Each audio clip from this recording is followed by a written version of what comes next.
Okay, in this first part of lecture, I want to introduce the topic of stress and how we define it within health psychology. So first, just for fun, you can do a Google image search of stress, and you get all kinds of different images that come up for this. Some of these, might resonate with you. Some of them, they might not. But what's pretty clear when you search this is just the volume of things that come up. There's so many articles and images and newspaper clippings about stress. Stress is a really important topic, both to health psychologists, but also just to people in general, right? So health and stress are things that people in workplaces are concerned about. It's things that we're concerned about among university students. It's things that we're concerned about really across really all spectrums of society right now. And particularly in the situation we're in with COVID. We're experiencing additional stress, and many of the coping things that we haven't, that we would usually use to handle that stress are no longer available to us. So, all that to say that there's lots of stress that we're facing in life. I don't need to, I think, convince you of this, but, again, as you know, lots of events can be experienced as stressful, right? So here's just a list of, many of them.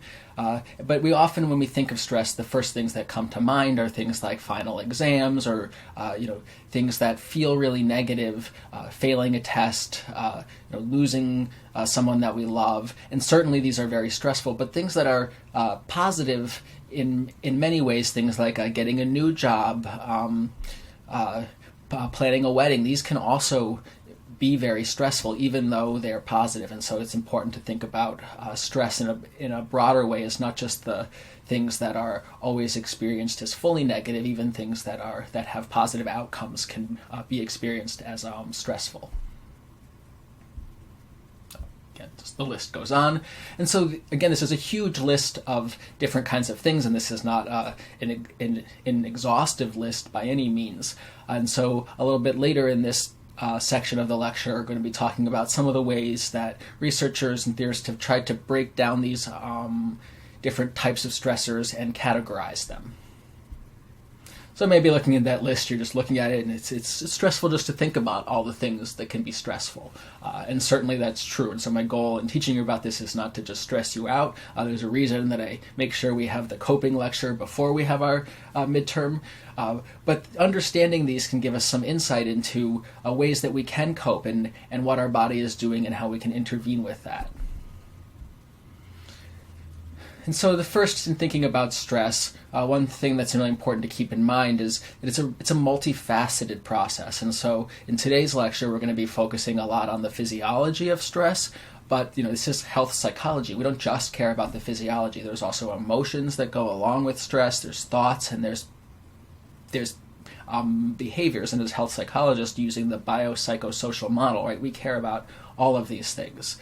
So you can think about a time that you were stressed recently, maybe it's now, and you could think about, what were you thinking during that time, right? And so we often have lots of thoughts that are associated with stress, things like, if you're stressed about an upcoming assessment, you might think, I'm totally screwed, there's absolutely no way I can pass this test, right? That's a thought that's associated with stress. There's different behaviors that might be associated. You might pace around, you might bite your nails, you might shake your leg. Your physiology will change. Again, we're going to talk about this today, but one of the things that might happen is that your heart might start to beat fast. You might start to sweat. I certainly have stress sweater. If we were having in-person classes, you would be able to see a live demonstration of what a stress response looks like. You get to just have it over camera now. So there's a physiological response that happens. And then there's also emotions, right? We have feelings. It's not by coincidence that we say, I feel stressed. So we might feel anxious and overwhelmed or angry or frustrated when we're having an experience of stress. And these are important for understanding the full scope of stress, but also where and how we can intervene. Right? So in the coping lecture, we'll talk about places where you can intervene in terms of trying to change your thoughts through reappraisal, trying to change your behaviors. And also there are some ways, there's really recent research on how we can take some control over our physiology and try to lessen the physiological stress responses that we're having through practices like mindfulness. And certainly we can also talk about how to regulate your emotions to reduce stress. And so, again, it's really helpful to think about the multifaceted nature of stress. So to give a formal definition of stress, I love these by now. Stress is a negative emotional experience accompanied by predictable biochemical, physiological, cognitive, and behavioral changes that are directed either toward altering the stressful event or towards accommodating to its effects. So there's a lot going on in this definition, right? We've already talked about the multifaceted nature of the stress response, and that's captured in here with the physiological, the cognitive, and behavioral changes and emotional experience. But also, there really are these predictable biochemical changes, right? And that's what we're going to talk about is the physiology of stress. And certainly there's individual differences, as we'll see, in what leads to stress and how we respond to different stressors, but we do have a good understanding of the general stress response that people experience when in the face of stress. And so we do have a strong understanding of that as health psychologists and epidemiologists. And then the other key piece of this definition, and this is talked a lot about in the video, right, is the goal of the stress response is adaptive. It's to help us to cope with this cause of stress, this stressor, either by altering the event, right, by trying to change something about what is leading to stress, or trying to accommodate to its effects, trying to adapt the body to cope with the fact that maybe you're facing a long, cold winter, and trying to help the body conserve energy for that. And so we'll see that in the physiology of stress, and then we'll also see this, we'll talk about this a bit more in terms of coping with stress in the next lecture. And then another definition is for the word stressor, and this is just any stimulus or event that can lead to the experience of stress, right? And so there are potential stressors, right? So not everything may lead to stress for everyone, and we're going to talk about that in just a moment. But so a stressor is, again, any specific stimulus or event like noise, crowds, commute, job, a death in the family. This is the source of the stress, and so we call that the stressor.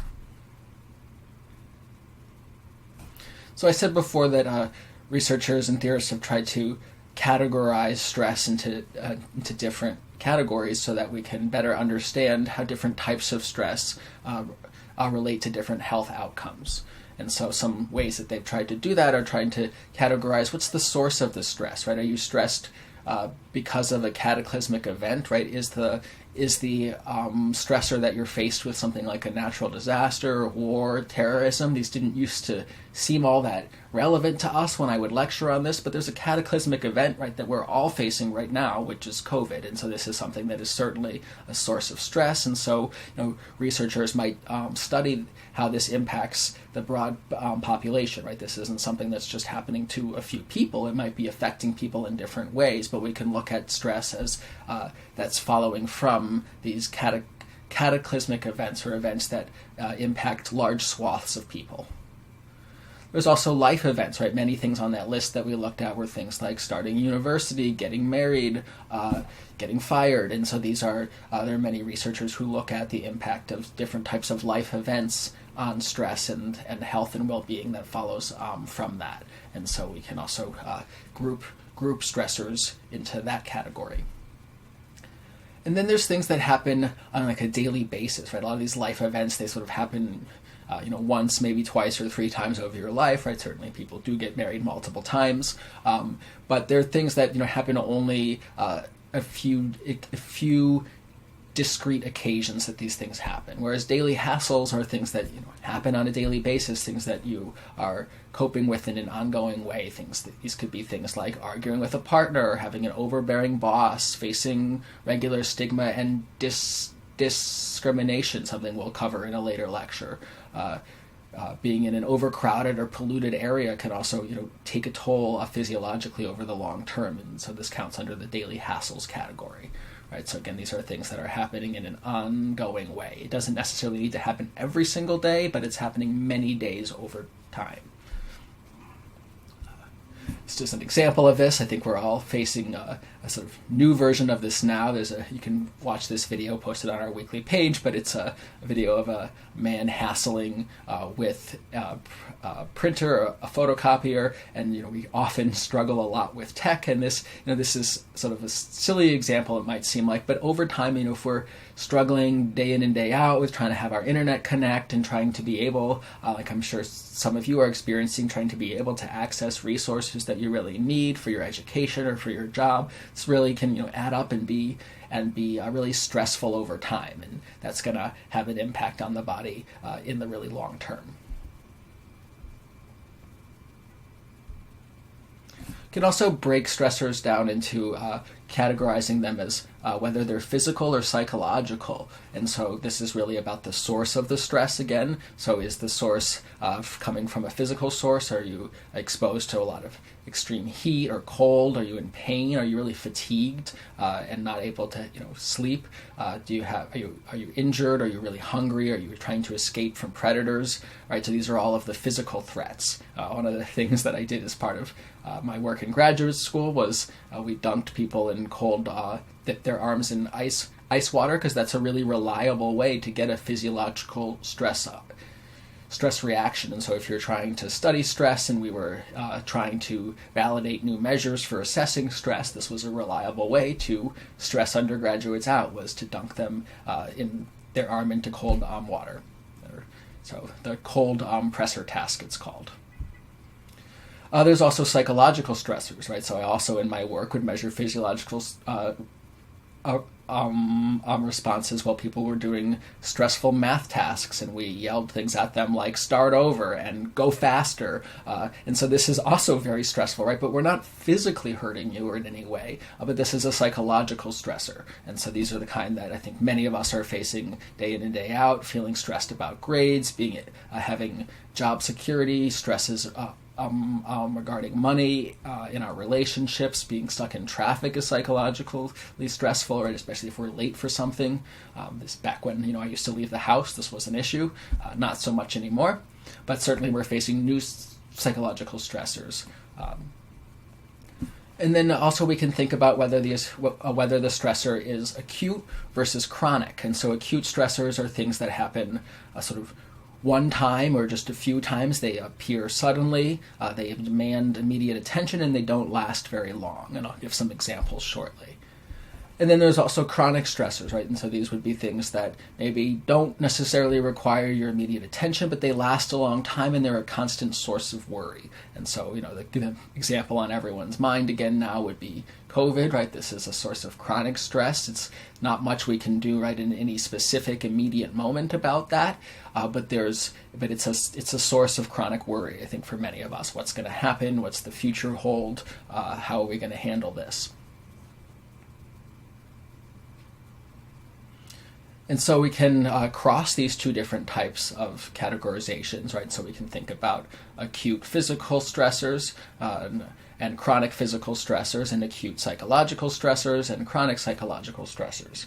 Certainly these aren't always going to be clean boundaries, right? We might think with COVID, that's a chronic psychological stressor in terms of our isolation and our uncertainty about the future, but it's also a chronic physical stressor in the sense of, this could, if you get it, that can be a chronically stressful thing for your body to have to cope with. So that could count as both. But many things fall nicely into categories here, and this is one way that researchers organize the literature on stress. And so we can think about an acute physical stressor being sort of the classic thing that you learned about in the video and in your readings, right? Our book is called Why Zebras Don't Get Ulcers, and it's because the type of stress that zebras face usually is these acute physical stressors, right? You're being attacked by a lion, you need to run, there's an immediate physical threat to your safety.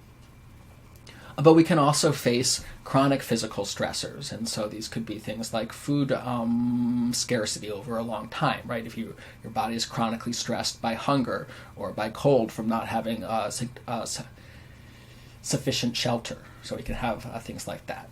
So here's an example of an acute physical stressor, right? This is being attacked by a lion, right? So acute. It's my dad joke for the day, and one of my favorite little gifs of all time. Let it play one more time. Okay, very cute. And then, as we said, food scarcity would be a chronic physical stressor.